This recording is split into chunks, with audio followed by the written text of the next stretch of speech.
it's a matter of pride to welcome you to our institute. Just to give you a background, we are a 47 years old institution in Chandigarh. We were set up in 1973, and we are considered to be highly reputed institution in this part of the country in the field of education.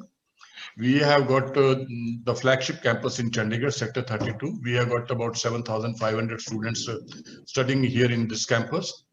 And we enjoy the same reputation in the field of commerce, which Shriram College of Commerce enjoys in Delhi. And not only in Chandigarh, but the adjoining 6 states, Haryana, Punjab, Himachal Pradesh, J&K, Uttarakhand, and UP. And we have got 3 more colleges in the state of Punjab. The total student strength of our all the institutions put together is close to about 15,000. And the PMLS Business School is a venture which was set up last year. Last year, we started the first session with an allowed intake of 60. We are having approval from AICT, but because of pandemic or because of PGDM being heard in this part of the country for the first time, they have heard about MBA, but nobody was knowing much about PGDM. So we got 36 students, maybe 3-4 because of COVID or because of some family issues. They have subsequently not continued for the full duration of the course. Right now, we have got 32 students. It's a great institution, and I'll request you, since you are in Noida, whenever you are coming to Chandigarh, you must spend some time with us and pay a visit to our institution. Sure, very good. Yeah, President of the Society, Mr. Upkar Krishna Sharma, who is the son of the late Pandit Mohan Lalji, who was the Minister of Education, Home and Finance in the government of Punjab. He's also here with us, but because of some communication disturbance, we had to mute him. So maybe during the course of your interaction, he would like to also convey his gratitude and thanks to you and Mr. Roshan also. Mr. Roshan and the President of the Society, Mr. Upkar Krishna Sharma, as you may be aware, they have worked together in everyday industries. Yeah. So over to, yeah. So this is what it is. Are all the students here? Can everybody just put on their cameras so that Mr. Malhotra can see you all? Can you put on your cameras, please? Hello. Yeah, wonderful. Abhinav, welcome. Karan, great to see you. Oh, Karan Singla. Yeah, Sarthak Malhotra. Yes, welcome. Yes, Yash. Naman, yes. Arushi, yes. Minal, wonderful. Who else? Come on. Yeah, Ayushi Joshi, welcome. Can we have the others also put on, just so that, you know, he can also see you, because he's got his camera on and it's just right that he should be able to see who he's talking to. Rajan, welcome, welcome. Lovely. Yeah. Yuvraj, Kirti, you can put on your camera.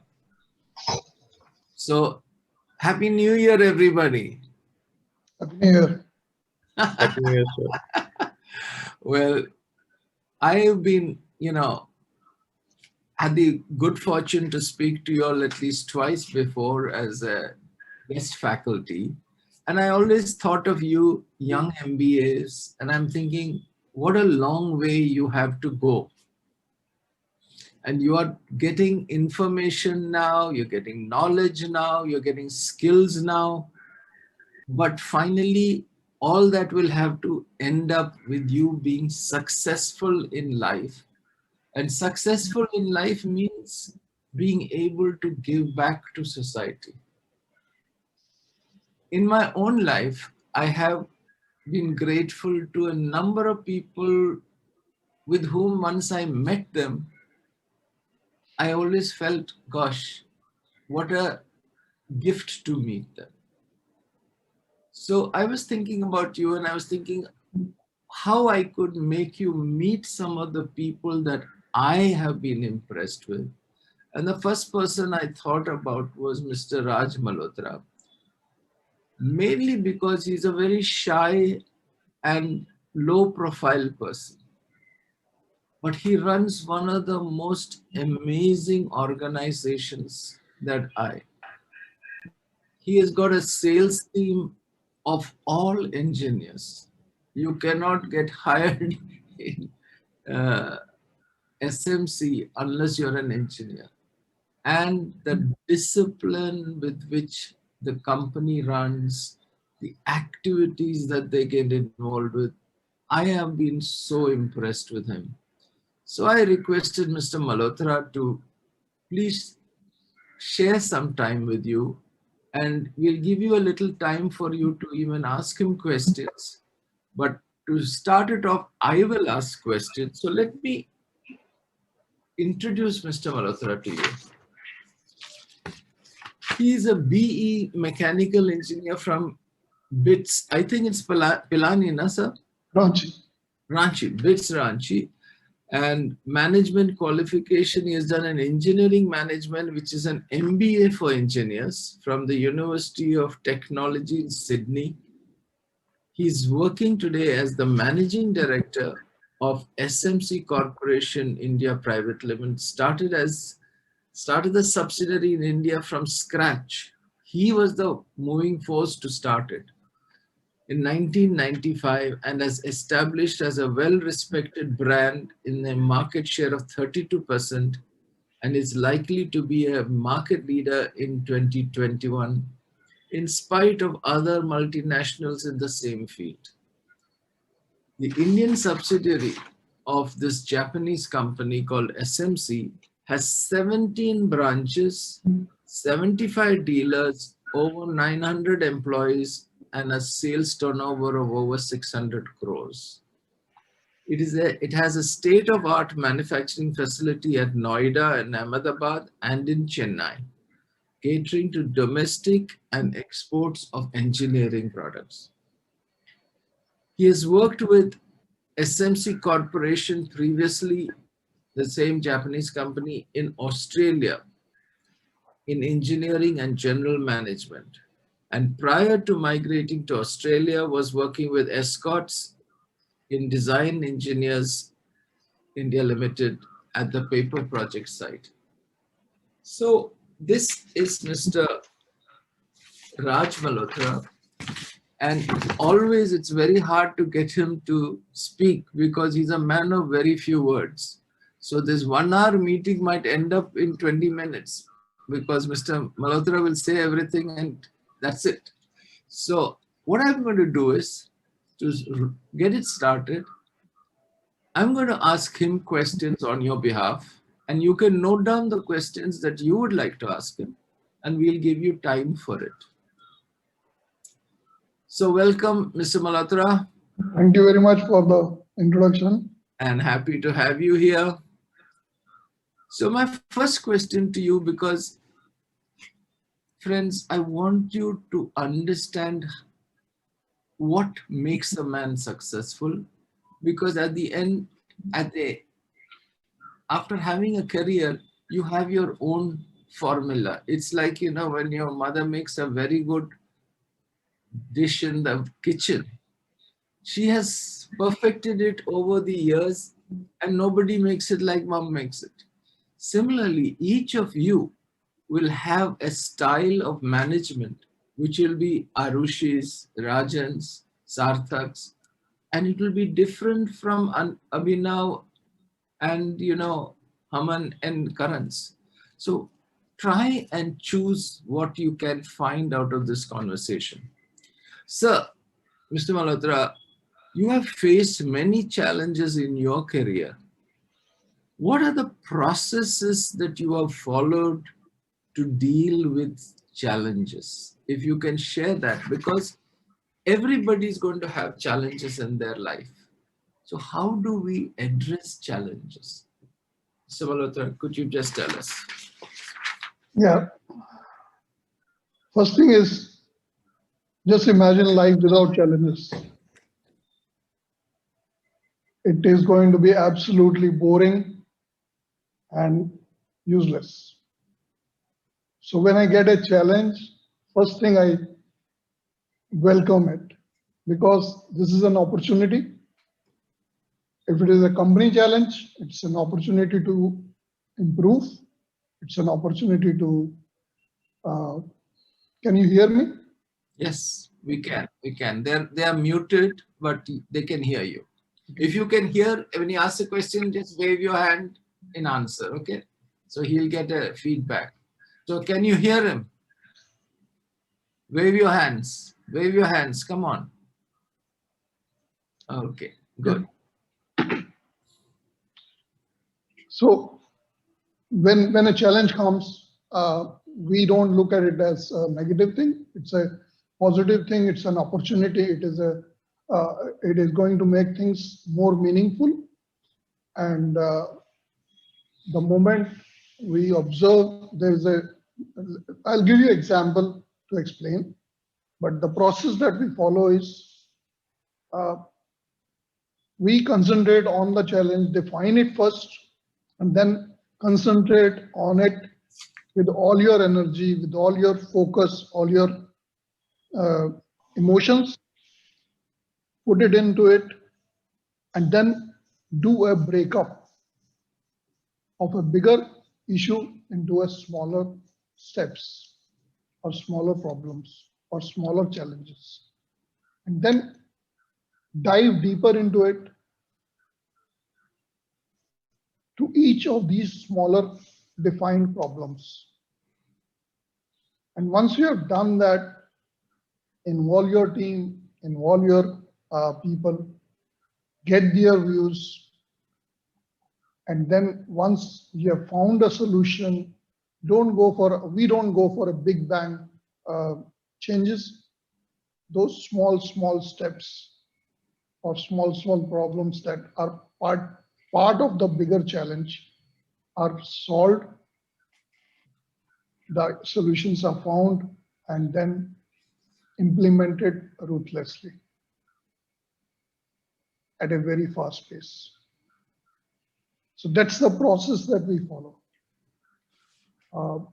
I'll give you an example of what we have done during the lockdown period. We were open for most of the period because we supply components for ventilators. So we were allowed to stay open with a limited team, with a small core team. What we found was that when we came to India, our deliveries were much better. Our major competitors were already well established, and we were the new person on the block. And our competitors used to give a delivery of 18 to 20 weeks. And for specials, they used to say 24 weeks plus. We came and delivered and started offering deliveries at 12 to 15, 12 to 14 weeks. And slowly, we kept on reducing it further, and we came down to 1 week. And most of our competitors followed us, but they were always 1 to 2 weeks behind or 3 weeks behind us when it comes to delivery. And in our industry, delivery is very important. During this lockdown period, we found that the smaller companies, less than 10 crore companies, were able to deliver even faster than one week. And that was the challenge that we thought that we need to address if we want to stay as a market leader, or if we want to be market leader, which we are now within this year, we will be there.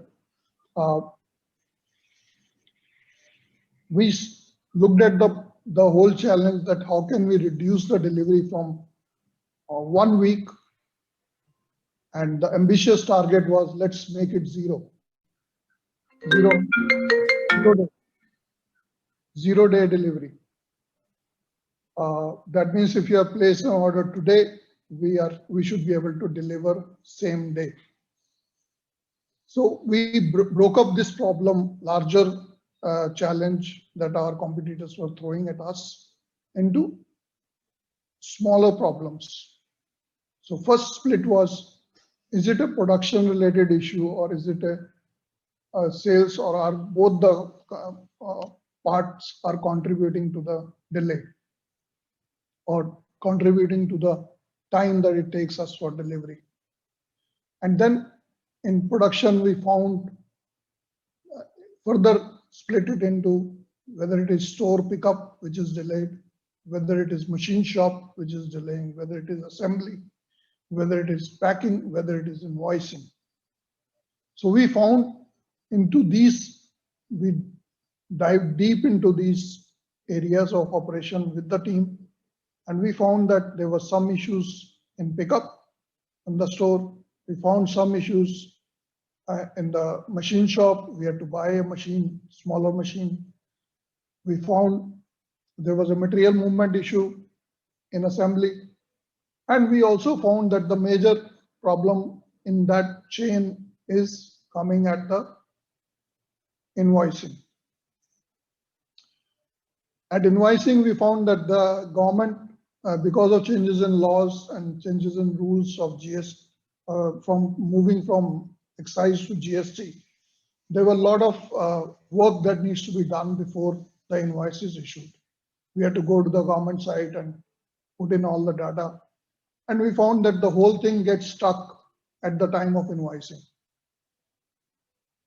We then implemented a robotic process automation tool so that we are able to automate all the invoicing without any person being involved. And suddenly we found that we are able to make 4 times more invoices in a day than what we were doing with those 4 people. And we could spare 2 people also in the process. When it comes to sales, again, we found that the order processing was taking long time. Then order processing, the whole work was split, whether it was warranty, whether it was sales return, whether it was getting the orders and putting it in the system. And what we found was that a lot of people were doing a lot of different types of work and were not able to process the order. Average process time was coming to 2 days. We started splitting the roles into different people. We also found that branches were complaining about the delay in reply from the head office.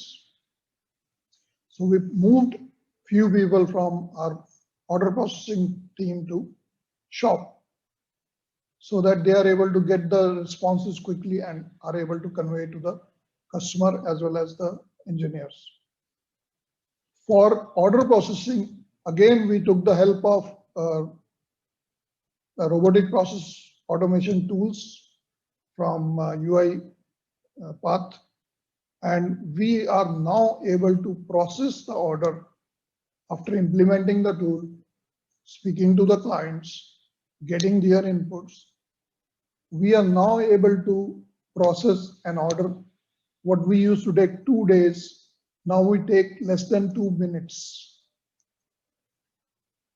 When the order comes via email, the system automatically reads it. RPA tool reads it, enters the order in the system. If there is any discrepancy between our pricing and the pricing in the order, highlights it, and then let somebody do the final authorization. So that way, we were able to reduce the time by 2 days. And in production also, we were able to reduce the time. And now we are able to, this whole thing went on for almost like 6 months. And now we are able to deliver 25% of product on 0 day and 70% of the product in 3 days. So purpose of telling you all this is that don't get totally confused or bogged down by the larger challenge. Break it up attack the smaller portion of the problem and you will succeed. Great. I think that that's a wonderful explanation, which we all face huge challenges. You face it today being an MBA student, but your life is going to be, and the reason a company hires you, by the way, is to handle challenges. So here is a worked out system that Mr. Malhotra is sharing with you. And I'm going to take you on to the next question that I have for you is, what has been the most satisfactory achievement that you had, and why do you consider that satisfactory?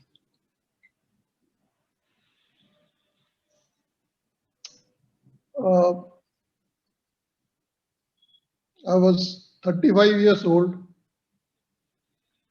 and I got this opportunity to set up the subsidiary.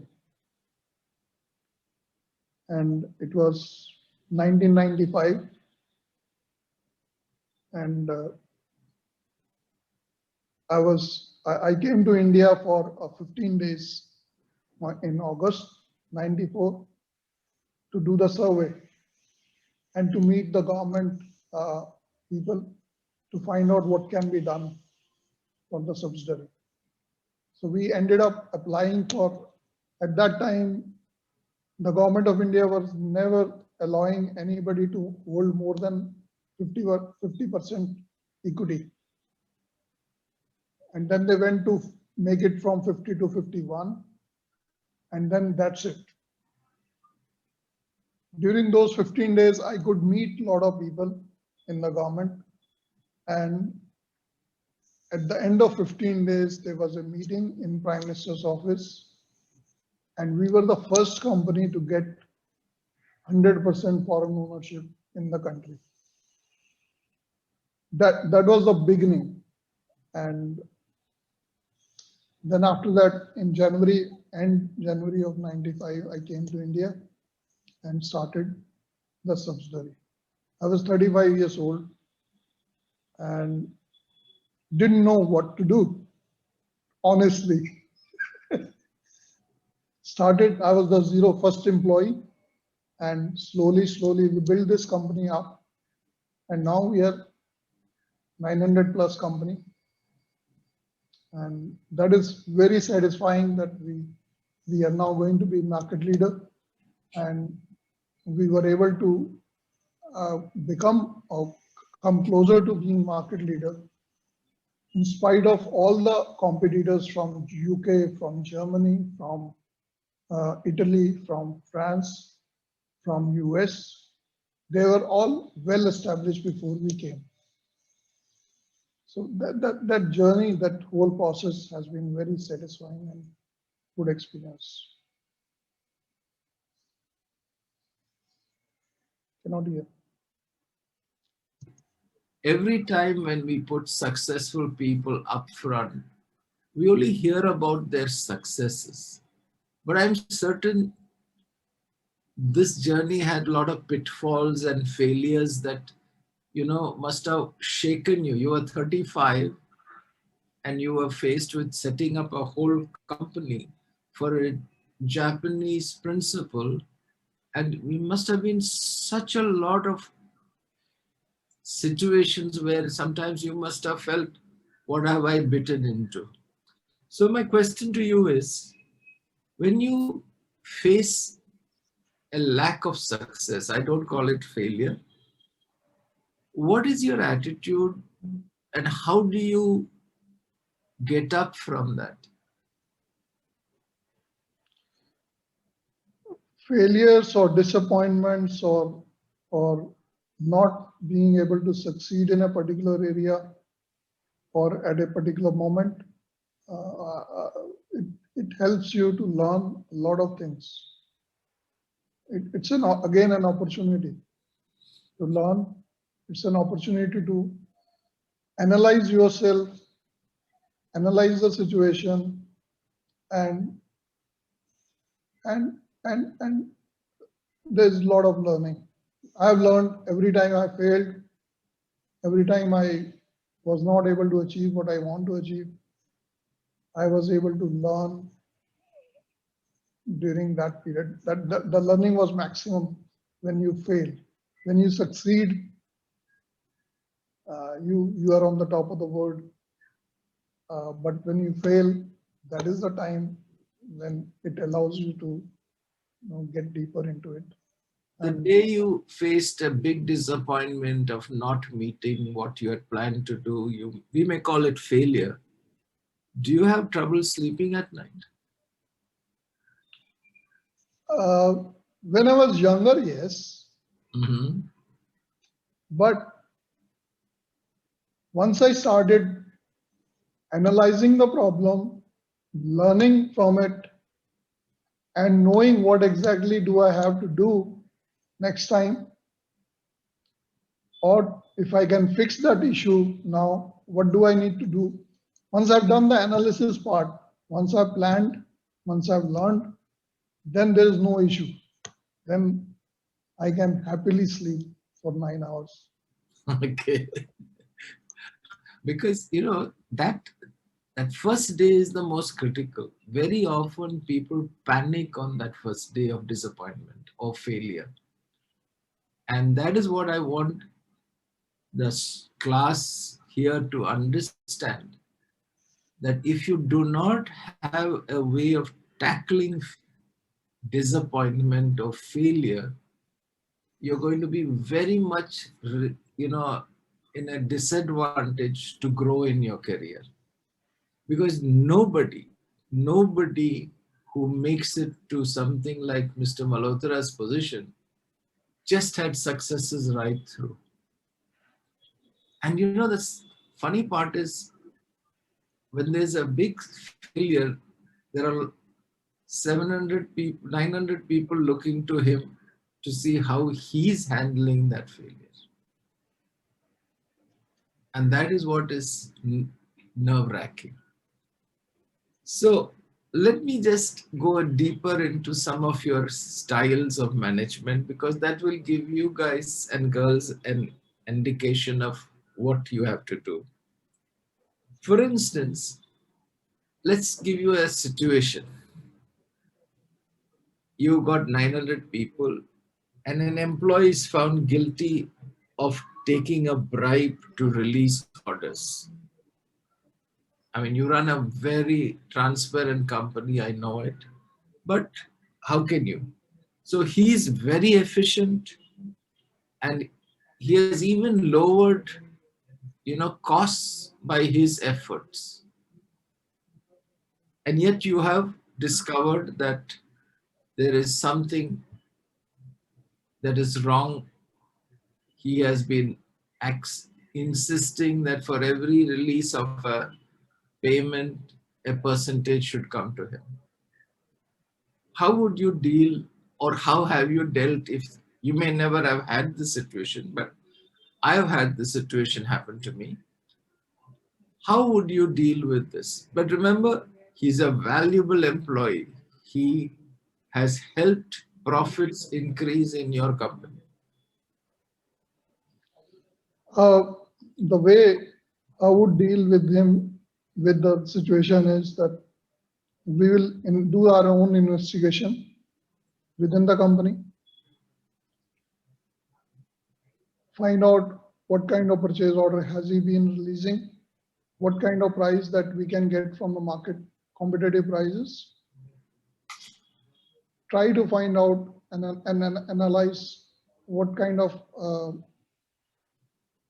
issues are happening and why is he getting into all this. And then I would interview the vendors that he has been dealing.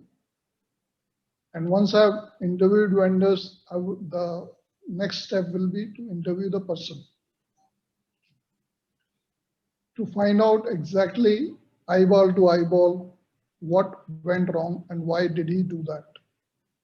And if we find him actually doing it, we will ask him to go. But if he says, sir, this is the first time I ever did it.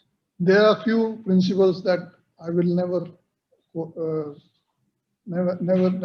let go. And one of them is that If you are in bribery and corruption, SMC is not the place for you. Okay. It's like a termite. It can kill your company. You see. It can ruin the company. I've seen companies being ruined by one person starts and then other people follow. And that can kill the company.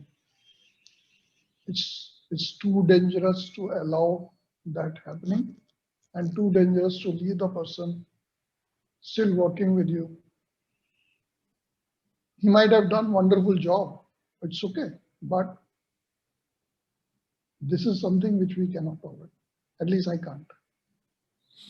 I've had a number of clients, sir, who face the same situation. And believe me, and they have such a hard time because it could be the best salesperson they have, the top salesperson. And then they discover that he's been doing some hera-fairy or something. Very many of them want to overlook it because they feel that, how can we take such a loss? Sometimes some clients are very close to those people. So, I mean, these are the moments when you stand alone, and you have to take a decision which may be a problem. See, we look at it, it's a minor blip in the sense that if we ask this person to leave, if we keep on tolerating, we have 320 sales engineers on the road.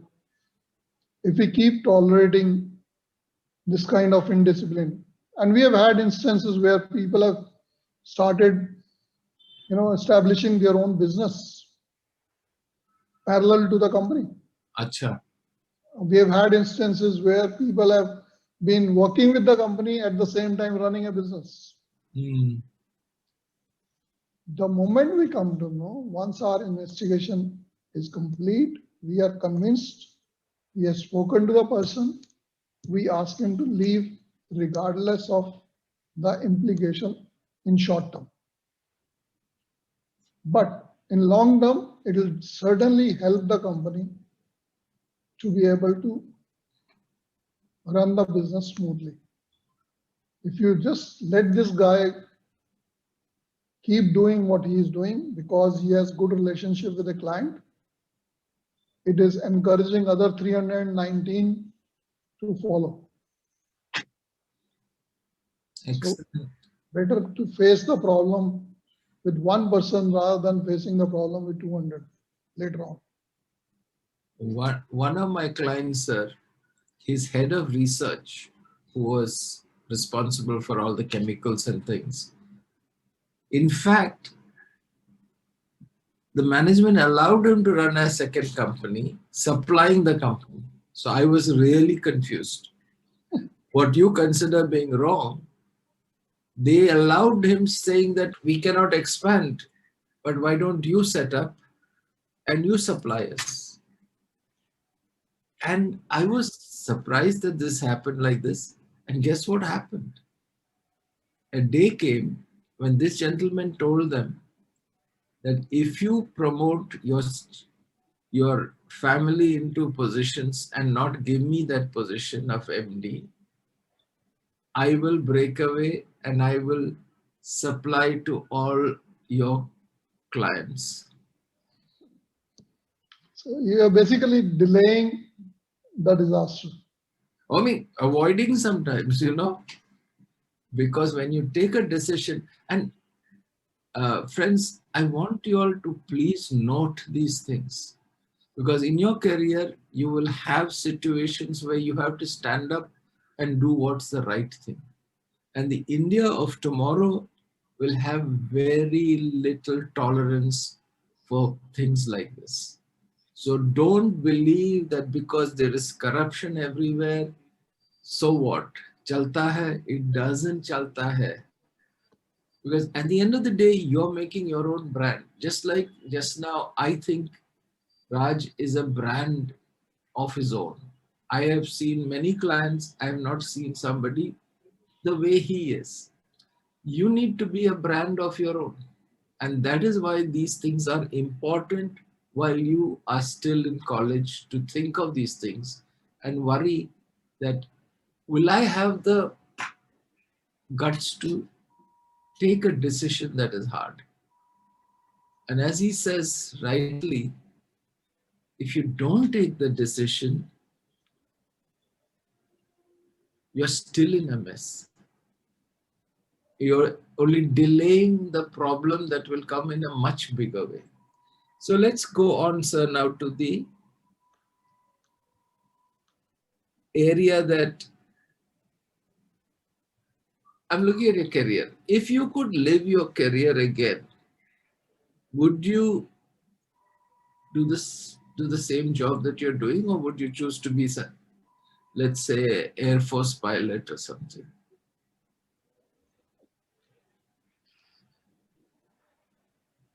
See,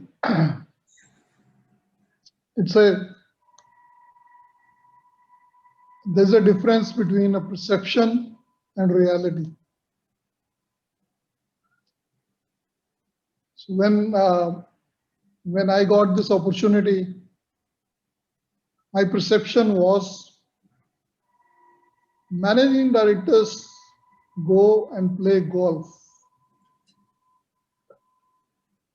I'm talking about a 35 years old guy. Managing directors, evening they go to live concerts. Managing director do this, do that. But the reality is, for last 25 years, I have still not touched and not visited golf course, though I wanted to. And the reality is, when I was in Sydney, I used to go to concerts. When I was in Assam, I used to go to concerts. When I was in escorts, I used to do that. But for last 25 years, I have not gone to a live concert. So there's a total different perception, difference. There's a big difference between the reality and the perception. So if I have to do it again, I'll be doing it totally differently. What would you do? I would choose totally different. I don't want to be in this situation that I have to be coming to office every day, and I will do what I like the most. Very nice, very nice. Okay, that's interesting, because you know, at this stage of life, you turn back and you say, where did life go? At their stage of life, sir, they're just starting life. There have so many opportunities and vistas to go into. And one of the things that I realize, and what you may also, the world coming for you all, you may have 2, 3, 4 careers. From 35, he has been building one company. I worked for a company for 30 years, 32 years.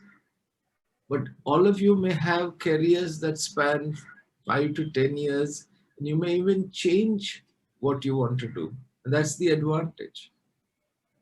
And most of you will probably get to go for live concerts anyway. I hope so. So let me ask this.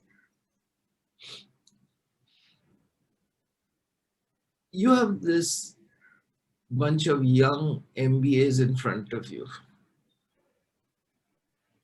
What would you want to tell them that will help them to be successful in whatever they do? What would be the kind of advice you would want to give them?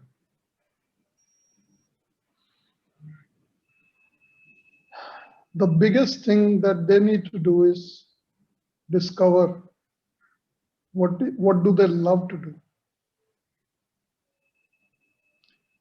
They need to discover what they are good at. Is it marketing? Is it sales? Is it a particular task? Is it a particular type of work?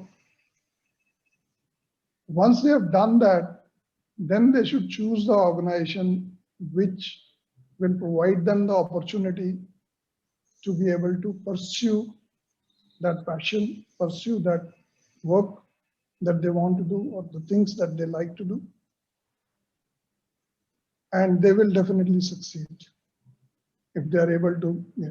They should not join an organization because organization gives larger salary package. They should not be joining an organization because it is closer to your home. They should be joining an organization which gives them the kind of environment of work which they love to do. And once they have done that, then they take off. And daily routine that I would like the younger generation to follow is, at the end of the day, they should sit down and see what did they learn today, at least for first 10 years. Learning has never stopped. You know, Mr. Roshan, he's our guru. He teaches our people. He provides them very good quality training. So we have not stopped learning. Even now, today also, we learn new things every day. I didn't know a thing about RPA 9 months ago. But now we are running the RPA. I didn't know a lot of things. So learning will never stop. But make it a point to learn something new every day in the initial phase of your career. Don't go for money. Don't go for any, don't come under peer pressure to join or leave an organization. Learn and take risks. Join the organization that you think is the best for you from the work content point of view. And you can afford to take risks in the initial phase of your life. Later on, it becomes difficult. So they keep talking today about startups.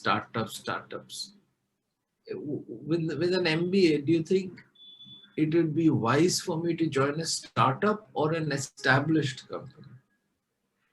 That depends upon what you love to do. In startup, you will get opportunity to try out every type of work. Startup will give you opportunity to learn or to find what you love to do. Startup will give you opportunity to find what you are good at. But then when you join a startup, you should be prepared to do anything and everything. So you get exposure to all kind of activities, and it allows you to choose the one direction that you want to go. So I would encourage people who have that attitude that they should join a startup. So, Can I just take 1 minute break? I've got somebody there. yeah, I'll talk to the team. Sure. Okay, listen, you need to think about the things he's saying. And if you have certain questions, please note it down, because now when he comes back, we will have a chance to talk. You will have a chance to talk to him directly. And I would request as many can put on the camera subject to their Wi-Fi and other technical things. Please do put on your cameras, because it is also a sign of respect to the guest. When you do not put your camera on and the guest has got his camera on, you should be putting on the camera, because that's a way of telling that person, I'm listening to you. Okay, so he'll be coming back and you can then be asking him the questions that you do.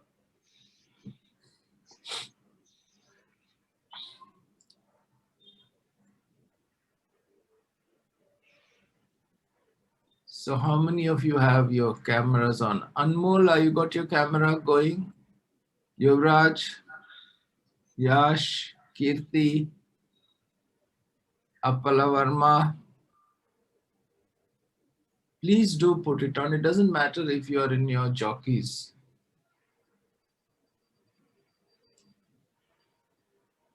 Okay. Yashika Puri, Yashika, I see a camera on your screen. Loveleen Bhagat. Any thoughts, anything that you have to tell me while, there Mr. Malhotra has come. So, sir, one of the questions that I have before I open it out for the team to ask you any questions is, how important is a weekend that we should not be working on a weekend?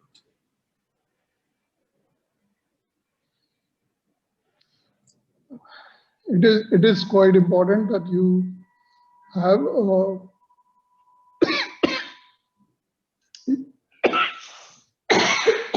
sorry.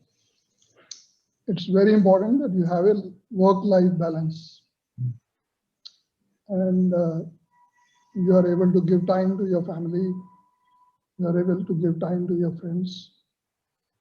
And I think weekend should be personal. We should not be getting into the office work at all. Have you practiced this?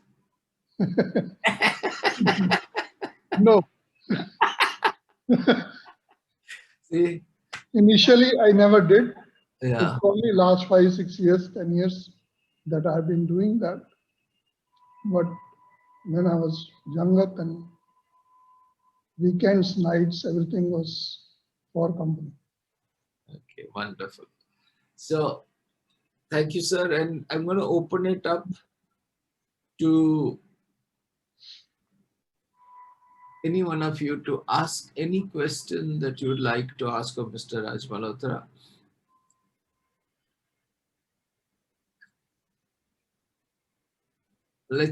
Anyone just unmute and you can talk directly to Mr. Malhotra.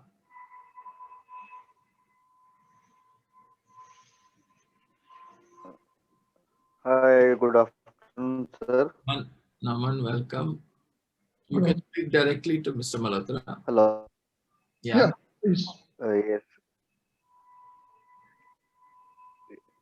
First of all, thank you, sir, for addressing us today. Thank you. And I wanted to ask you a thing like while working with you. So, how will you decide that the work that he is doing it is ethical or not? So the question is, how do you decide whether the work is ethical or not? Or is the person doing an ethical job or not? How do you decide that? Is that what your question is, Naman? Huh? Yes, sir. I don't think Yes, we sir. need to decide the work that he is doing is ethical or not. That is his lookout.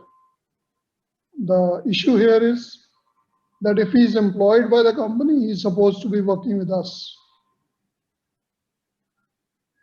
He has contracted those 8 hours for the company. And during that time, if he is going out and selling his own products, or if he is going out and doing his own business during the time that he is supposed to be working for the company, that is unethical. The work that he is doing is ethical or not, that is his lookout, not my lookout. Have you got that answer, Naman? Anyone else? Yes, sir. I want to continue with this question only. Very good. If other than his 8 hours with the company, if he is doing some other business, then also it is unethical for the company. So, Raji is asking if he does his full work in the main company and in his spare time he is doing other work. Is it unethical? I don't think ethic comes into play. It is, we don't believe that if you are if you're working in an organization and if you are not able to put your resources, put your energy, put your emotions into the work that company is asking you to do, it's better to go out and do whatever you wish to do. So, Secondly, I mean, if he is doing a business after works or any other time, does it get the enough energy, enough resources, enough time to concentrate on a company's business? I will doubt. But in such a situation, we would like to interview the guy, talk to him, find out what are his reasons, and then see what best we can do. excellent. So, that is what Raj would like to tell you, that we don't hire a person only for the working hours. We also hire him for the recharging hours. The recharging hours are post your work, when you recharge yourself for the week's work. So when a person does something on the side, obviously there will be less attention paid to whatever else he's doing. So the right way to look at it is, you are employed full-time with a company. If you're employed part-time by a company, by all means do whatever you want. But if you're employed full-time by a company, and you're committed to working with them, doing an extra business or another business is not really the right thing to do. Okay, anyone else got a question for Mr. Malhotra? Come on, you guys have to start asking questions, because that is the way you learn. When you explore, you learn, okay? When you keep quiet and are shy to speak, you're not developing. Let's hear it. Come on. Excuse me, sir. Abhinav this side. Abhinav, yes. So you said that, Directly, yeah? yes, sir. So you said that work-life balance is very important during our job. But at the same time, you would agree that in the corporate world, it's not easy to maintain a healthy work-life balance. So how can a person deal with such a problem, with such a burden of work?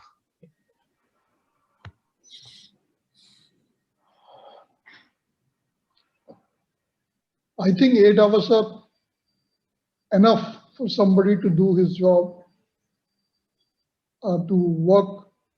If you are going home and spending 4 hours or 5 hours extra on that work, you really need to analyze, where are you going wrong? Or have you joined a wrong organization? There are two possibilities. If you have analyzed what is wrong, why you are not able to finish your job or your work within those 8 or 8.5, 9 hours, you will find a lot of things that you are doing are probably not necessary. You will find that a lot of things can be either given to the people down the line, or can be shared with other colleagues, or can be passed upward also to your immediate superior. So once you have done the analysis, you need to take action. I don't think any job profile is designed in a way that they expect the person to work for 12 hours a day.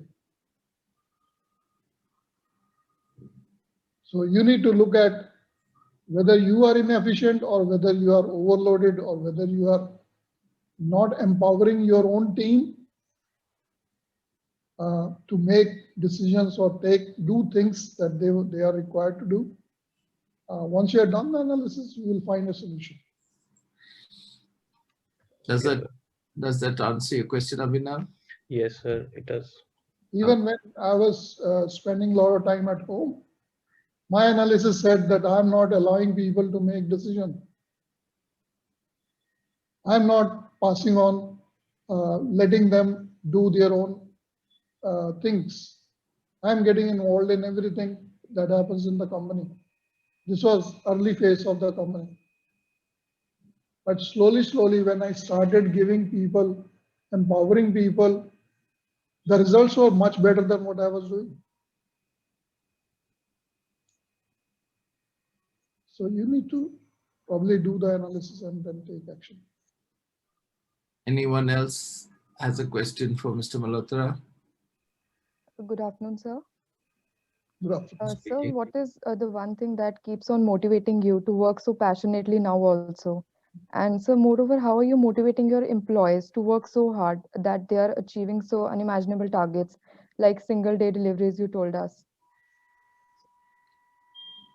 Good question, Arushi. Mr. Malhotra will address that.